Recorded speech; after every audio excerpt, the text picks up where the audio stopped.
Morning, all. All right, so it's July 1st. Welcome to July.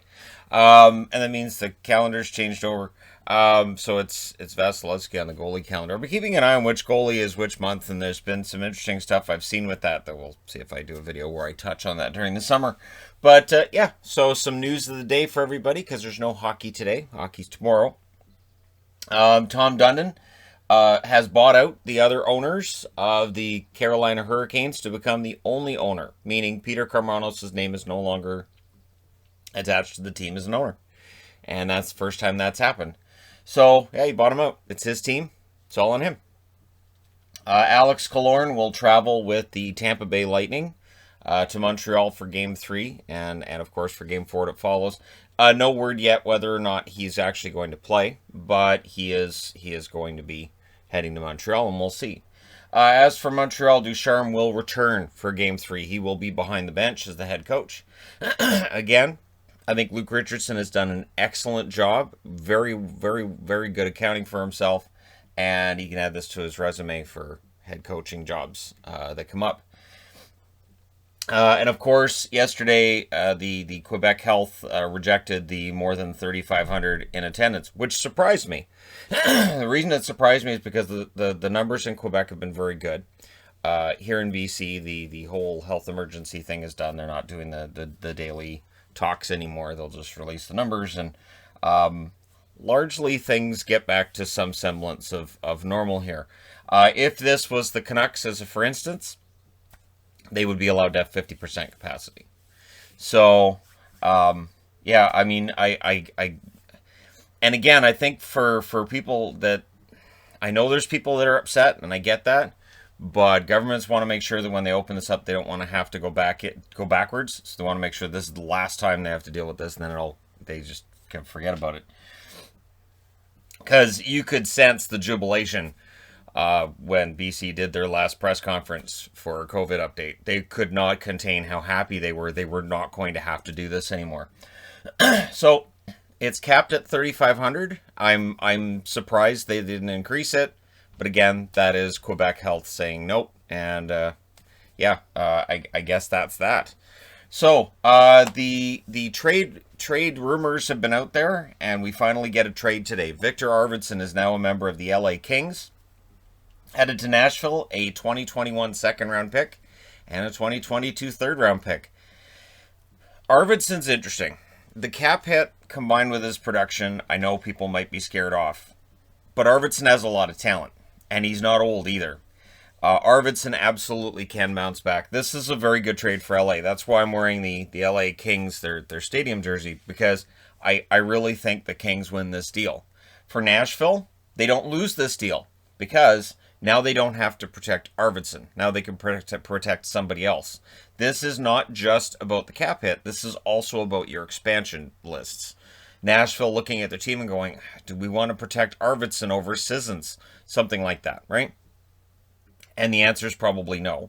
But they didn't want to lose Arvidsson for nothing to Seattle. So now he goes to LA, gives LA a mild headache, I guess, with their protected lists. But again, that's something that they're going to already be thinking of before they make this trade. There are trades that apparently are potentially there that will be finalized once the expansion draft is gone.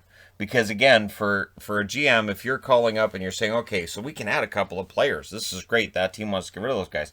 Well, now you have to change your protected lists. Now you have to take that and go, okay, now we're going to lose somebody who might be of greater consequence because of this move. So it is not that simple.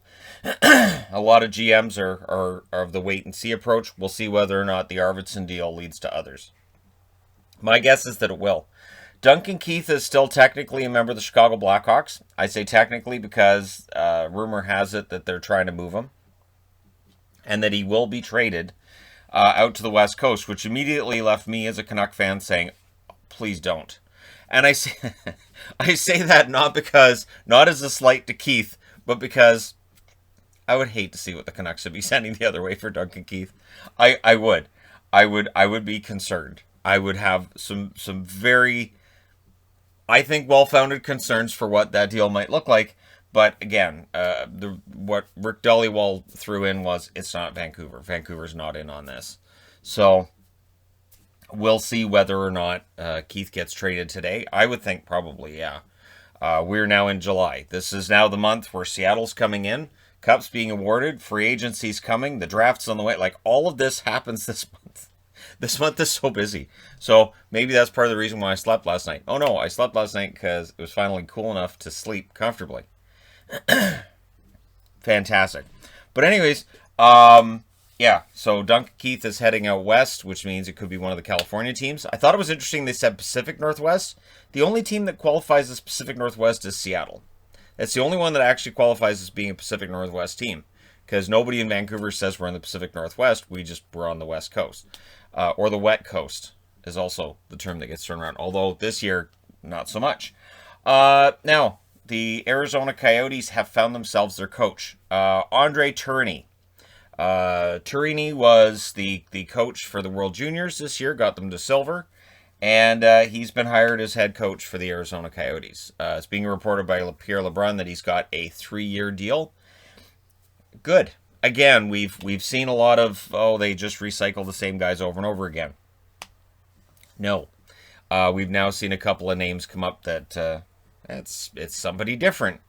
And it does throw people off when it's somebody different.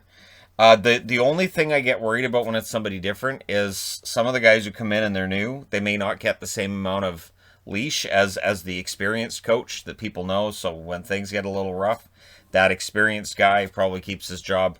But Andre Tourigny might be, right? So hopefully he gets a lot of leash in Arizona and he can coach some goals out of these guys. There's some talent in Arizona. It's a matter of coaching it and being able to get those goals to come up. The entertainment value is I think a huge part of the problem with Arizona. A lot of the time they're a boring team to watch. So we talk about how there's no attendance in Arizona and fans don't have that enthusiasm. Well, when you have a team that hasn't won anything in 25 years and they're always sort of on the edge of or not in the playoffs at all and maybe not even close. And then they're not the most exciting team to watch either. So if you bring a friend of yours in like, hey, let's go watch a hockey game, in the third period, he's probably like, this case, they're down 3-0, so we could just go, right? Like, this is just... So hopefully with a coaching change in Arizona, we see that storyline change as well. So there you go. There's your first news of the day video for today. I would imagine there may end up being more. There's other video goodness going on. And yeah, thank you guys so much for watching, for all your support.